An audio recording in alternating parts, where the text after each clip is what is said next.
Day 29. Oh my God, it's going fast. 29? Yes, that means it's almost a month. Wow, that's going quite fast.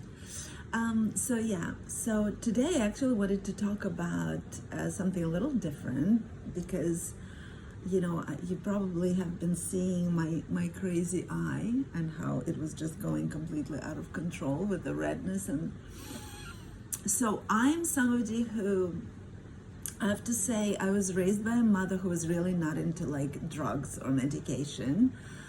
She didn't even take anything against her headaches, for example. So it was always interesting for me because on one hand, I am very much like that today. On the other hand, it's like a fine line between not paying attention to what your body is telling you and allowing it to heal on its own, right? So for example, so with my eye, it started showing there was something like that was starting to come out, like it felt like a little rash or something. And because I know for a fact that all physical expressions are an expression of our inner world's turmoil, right? It talks about something. It's not just like, oh, by accident something is happening to me physically. It's never an accident. It's first happening within through emotions, through processing, and then it happens physically, right? It's expressed, manifested physically. So when my rash started coming out around my eye, it was actually at the time where I was under enormous amount of pressure. I had quite difficult 2 months, May and June, and I was under a lot of pressure, and I actually got into a downward spiral of like really healing my inner child, and there was a lot of wounding around security and safety and rejection and abandonment and all that stuff. Like so much has come out. So I was dealing and processing with a lot, and I just somehow thought that, okay, I don't need to do anything with my eye because as I'm healing the inner, as I'm attending to my inner wounds, the external will sort of get on board as well. Well, it got to the point where it was just like going completely crazy. And when it started moving from top to bottom, I was like, okay, something. And then it started jumping onto the other eye. I was like, okay, there's some kind of an infection now that I'm like spreading all over my face.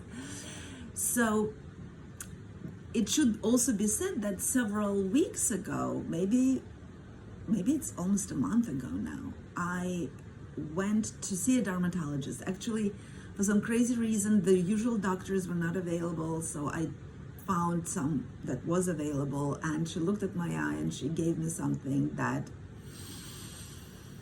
I don't know why, there was this inner feeling that I didn't quite trust her choice. There was something there that, I don't know, I couldn't quite, anyway, so I never went and got the medication. So finally this weekend, when I realized that, okay, I have to start doing something with my eye, I went to a pharmacist, and here the pharmacists are really, they're very well trained, and they actually helped me a lot over the years with my children and myself. So I went, and also what's also great is in this particular pharmacy, they're very into homeopathy and more of natural ways of healing and stuff. So I trust them. So I went to them and I showed them the prescription that my dermatologist gave me. It's not my regular doctor, but yes. So, and they were like, oh my God, no, you can't put it on the eye. Like that's not, because it had cortisone. And she was like, you can't put it around your eye. And I was like, oh my God, I just knew, like my body just knew. I knew that I shouldn't be doing it. Anyway, so I got this medication and I've been putting it on for 2 days, and it feels a lot better. I mean, it's still healing, but it's already much better. It's less red, and I think the infection stopped spreading.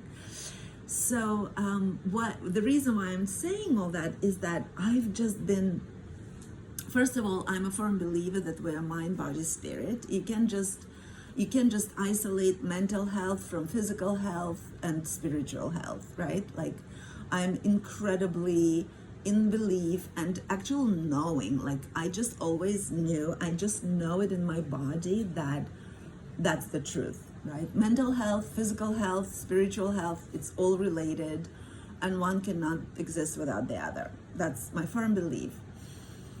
And over the years, I've been observing both what's happening in my body and like what is some information that I'm responding to right away is very positive, and what is some information that I'm like, And I'm no doctor, right? Of course, like, we're trained to think that there is always an outside expert who knows better.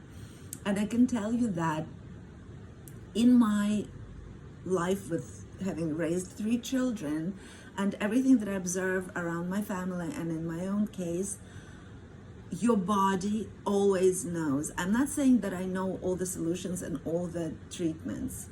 However, my body always tells me whether it feels right or wrong. So I just wanted to use, what happened to me this time as another kind of proof, or just another revelation around this belief of mine, because I just think that nobody ever knows better what works for our body than we do. And yes, doctors can give you their opinion, right? And their extensive expertise. But even through my sister recently, there were actually 2 quite serious situations where the first opinion was not the right one.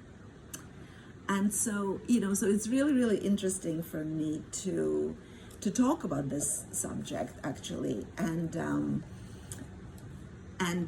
to just bring it up again, that it's so important once we reconnect to our body, and once we become this well-oiled, run union, whole, mind, body, spirit, the holistic approach to life and the way our body operates, you'll just know.